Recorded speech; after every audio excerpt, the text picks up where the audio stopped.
नमस्ते साथियों, मैं शिवांगी और मैंने यह भागवत गीता श्रृंखला इसलिए शुरू की है क्योंकि एक लाइफ कोच के रूप में मैंने अक्सर देखा है कि हम सभी कहीं ना कहीं जीवन की भागदौड़ में अर्जुन की तरह उलझ जाते हैं।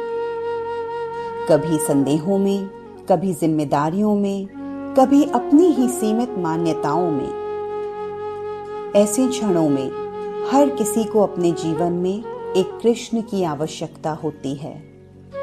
कोई मार्गदर्शक, कोई साथी जो हमें हमारी शक्ति, हमारा उद्देश्य और हमारा मार्ग याद दिला सके। बहुत से लोग मार्गदर्शन की तलाश करते हैं, लेकिन अक्सर ज्ञान की कमी, आर्थिक कमी या साहस ना जुटा पाने के कारण आगे नहीं बढ़ पाते। इसलिए मैंने सोचा कि क्यों ना गीता की अमर शिक्षाओं को हर उस व्यक्ति तक पहुंचाया जाए जो अपने जीवन में शांति और समाधान ढूंढ रहा है। भगवद गीता केवल एक शास्त्र नहीं, यह जीवन का दर्पण है। हर समस्या का समाधान, हर प्रश्न का उत्तर इसमें छिपा है। यह हमें जीवन जीने की कला सिखाती है और समय से परे शाश्वत है। आज हमारी यात्रा वहीं से शुरू होती है जहां अर्जुन खड़े थे, रणभूमि के बीचों बीच, भ्रम और पीड़ा में डूबे हुए। लेकिन याद रखिए, भ्रम अंत नहीं, यह एक नई यात्रा की शुरुआत है। और इस यात्रा की शुरुआत में आप अपने मन और भावनाओं को पूरी तरह खुलने दें।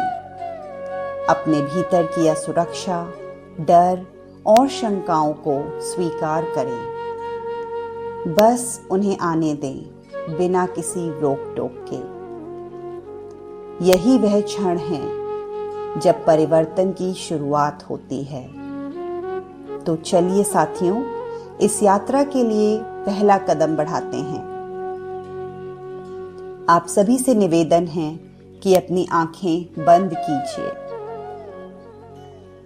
एक गहरी सांस अंदर लीजिए और धीरे धीरे छोड़ दीजिए। फिर से एक गहरी सांस लें और अब धीरे से उसे बाहर छोड़ दीजिए। महसूस कीजिए, हर सांस आपको भीतर की ओर ले जा रही है। आपका शरीर हल्का हो रहा है।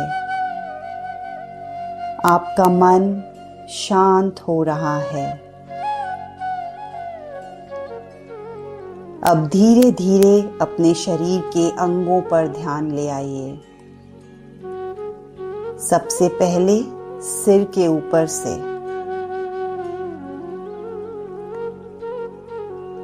धीरे धीरे ध्यान को चेहरे की तरफ लाएं।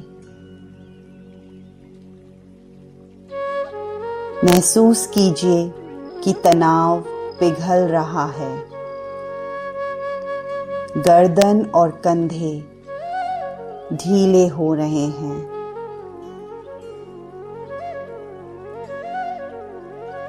हाथ, बाजू, उंगलियां पूरी तरह शांत हो रही हैं।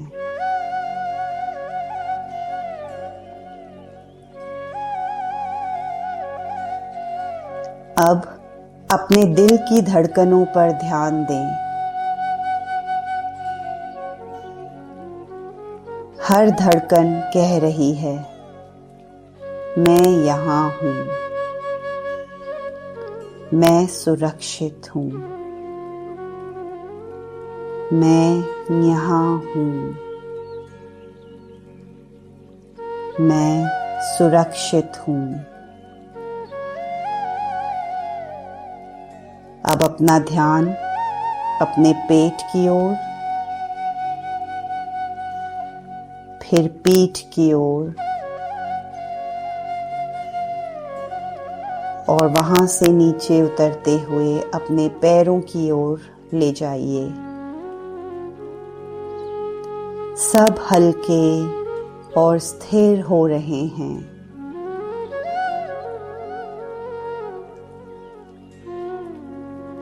आपका पूरा शरीर अब शांत, स्थिर और सुरक्षित है।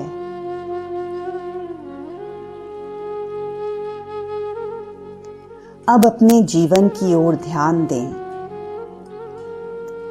याद कीजिए, क्या आपके जीवन में ऐसे क्षण आए हैं जहां सामने खड़ी परेशानियों का कारण आपके अपने ही हों?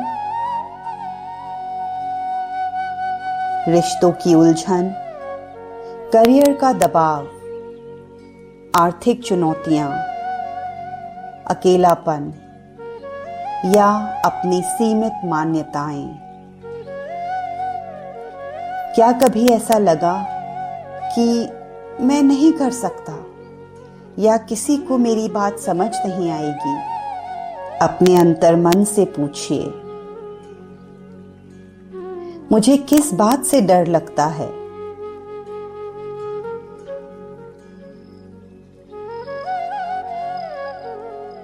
कौन सी शंका मुझे रोक रही है? अगर मैं इन भावनाओं को स्वीकार करूं, तो मेरी जिंदगी कैसे बदल सकती है? मेरी असली शक्ति और उद्देश्य क्या है जो मैं भूल रही हूं? महसूस कीजिए कि इन सवालों के उत्तर धीरे धीरे आपके अंदर उठ रहे हैं, मगर आपको इन्हें अभी ढूंढने की आवश्यकता नहीं है। बस अपने मन को खुला रखें और हर भावना को आने दें। अब कल्पना कीजिए, यदि आप इन चुनौतियों से परे एक नया रास्ता देखें, जहां आपका मन हल्का हो, जहां आपके भीतर स्पष्टता हो और आपके कदम बिना किसी डर के आगे बढ़ रहे हों। वो रास्ता कैसा दिखता है? अपनी मन की आंखों से देखिए। अब धीरे धीरे अपनी सांस पर ध्यान वापस लाएं। 3 गहरी सांसें लें और हर सांस के साथ हल्का महसूस करें।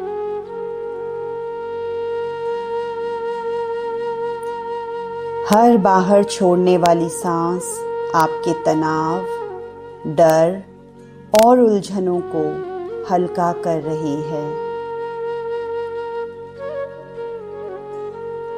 अपने हाथ पैर धीरे धीरे हिलाएं।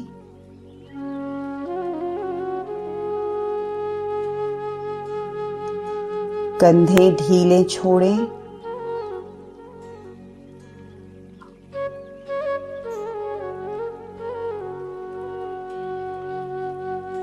अब धीरे धीरे अपने हाथों को मलते हुए,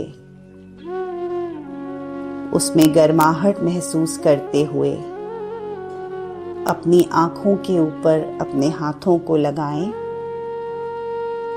उस गर्माहट को महसूस कीजिए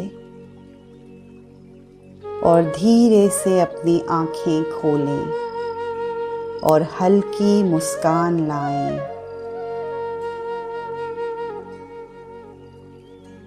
महसूस कीजिए कि यह शांति और समाधान आपके भीतर अब भी मौजूद है।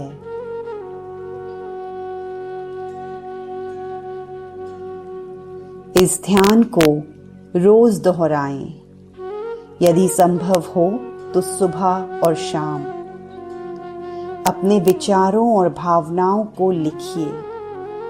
यही आपकी आत्म यात्रा की पहली सीढ़ी है। आज आपने अनुभव किया गीता का पहला पाठ। इस अध्याय में कृष्ण ने अर्जुन को बिना कुछ कहे अपनी भावनाओं को महसूस करने, अपने भय और शंकाओं को पहचानने की अनुमति दी। अर्जुन ने अपनी उलझन और पीड़ा व्यक्त की और श्री कृष्ण ने सिर्फ सुनकर उन्हें खुलने का अवसर दिया। यही पहला कदम है। जब हम अपनी भावनाओं को स्वीकारते हैं, तभी असली समाधान और मार्गदर्शन शुरू होता है। जहां शंका से समाधान की ओर आपकी यात्रा शुरू होती है। अगले सप्ताह हम गीता का दूसरा अध्याय जानेंगे, जहां कृष्ण आपके सवालों के उत्तर देंगे और आपकी यात्रा को नई दिशा देंगे। याद रखिए, अर्जुन अकेले नहीं थे और आप भी अकेले नहीं हैं। मैं शिवांगी, आपकी साथी इस आत्मयात्रा में, और मेरा यह प्रयास आपको आपके अंदर के कृष्ण तक ले जाना है, क्योंकि हर सच्ची यात्रा बाहर नहीं, भीतर से शुरू होती है। जय श्री कृष्णा।